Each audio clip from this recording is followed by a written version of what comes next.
In this example, I will go through a one-dimension heat conduction problem using the central finite difference method. Previously, we did the backward finite difference method, but in this time, I will try to do that with a central finite difference method so we can compare the accuracy of the results between the two different methods and see if it's really making any difference in this case.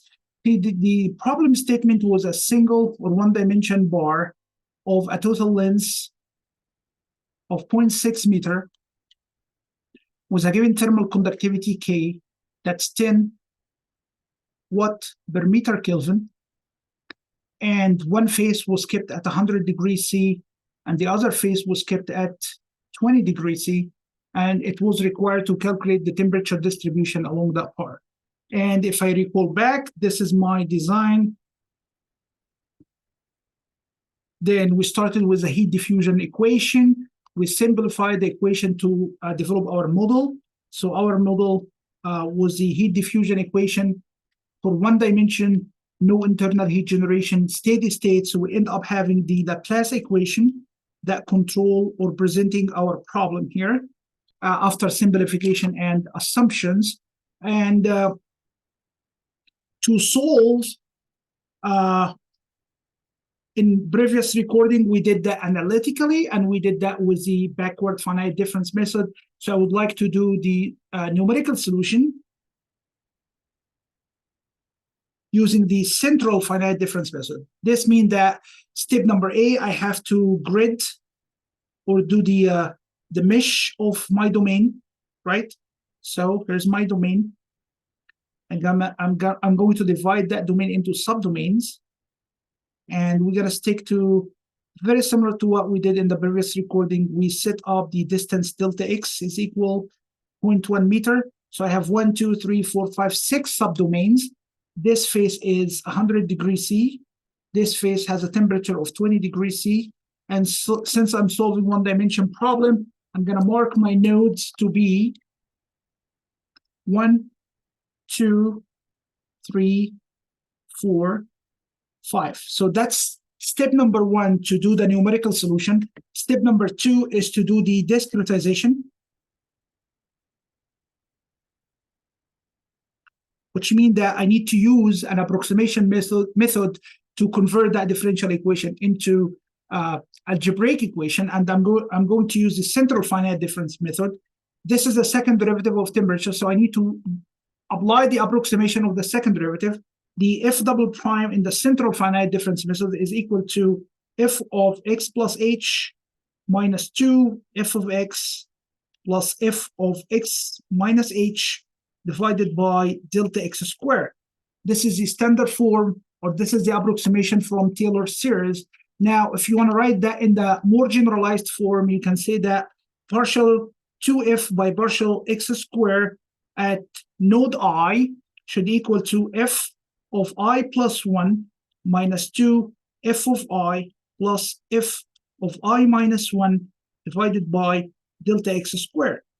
And this is how we're going to discretize this equation to convert into an algebraic equation or system of linear equation. We have 5 unknown temperatures. I need to have 5 equations. So I'm going to apply that approximation for each one of the nodes. Remember, for the central finite difference, I'm going to need one node to the right, one node to the left. So I can apply this equation or that approximation at node 1, 2, 3, 4, 5. If you go back to the backward finite difference method, we need 2 points backward. So if you pick point number 5, you will not find the 2 backward points, which means that the validity of the backward finite difference can only work between 1, 2, 3, 4, and we picked up the phase point here.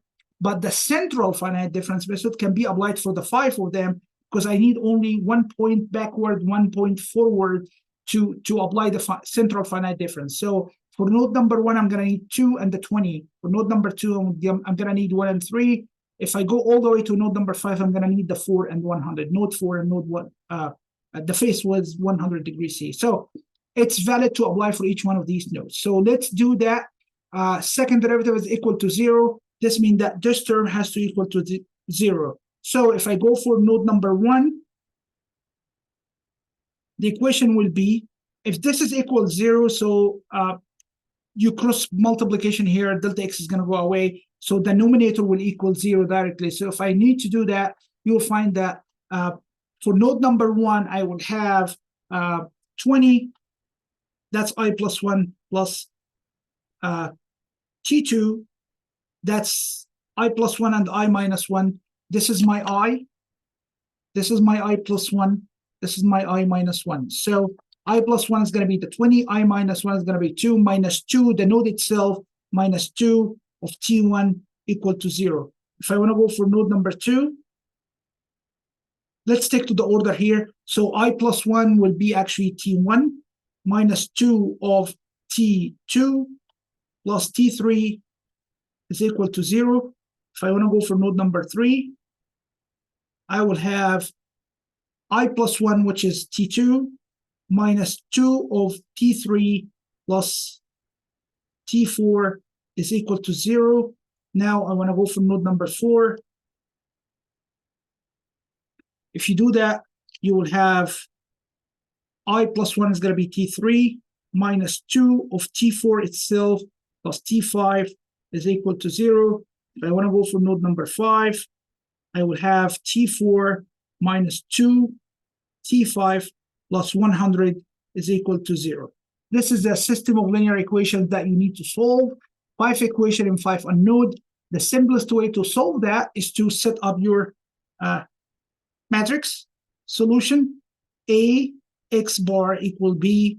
So if you want to get x bar, the unknown or the variables will be A minus 1 times B, which can be done very easily on MATLAB.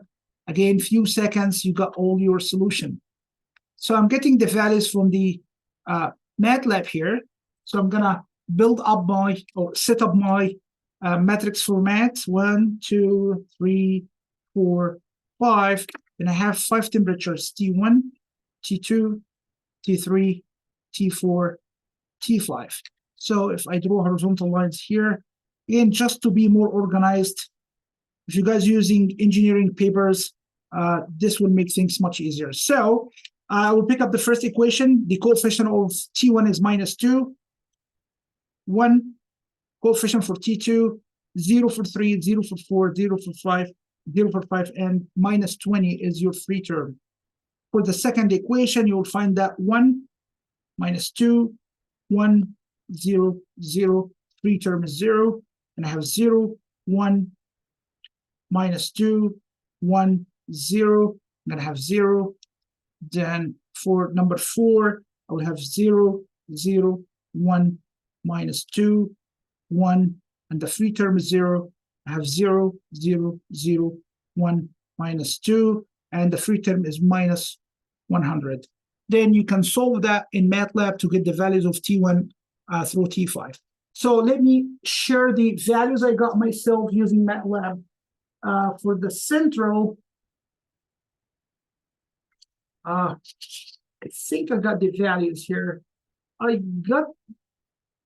Here's the value I got for the central. Just want to double check before I share the numbers with you guys. I got exactly the same numbers. So I got 33.33 for node number 1. I got 46.67. I got 60 for this one. I got 86.67. Then I got 73. This is node 5. For node 4, I got 73.33. So in this specific example, it seems to be that central finite difference and the forward and the backward finite difference both end up having a very accurate result compared to the analytical solution. So again, so you use backward, use central finite difference. If you compare that exactly to the analytical solution, you will get very matching results for this specific example here. Maybe if you are using bigger step like h equal 0.2 or 0.3, like having only one node or something, you'll see that there is difference and there is error is obtained. But I think the size of 0.1 is telling you what is the order of the error, right? So if you are using the backward finite difference, the order of the error of 0.1, forward and backward, both they have the order of h in the error. But the error in the central finite difference method is of order of h square, which you will get the error in the second digit because 0.1 square is 0.01. So that's why actually it's going to be more accurate. So again, using central, using backward for solving one-dimension heat conduction problem here, just very simple with Dirichlet boundary condition. It seems both of them are working perfectly, matching very well with the analytical solution. And this will conclude this example and the use of the central finite difference method to solve one-dimension heat conduction problem.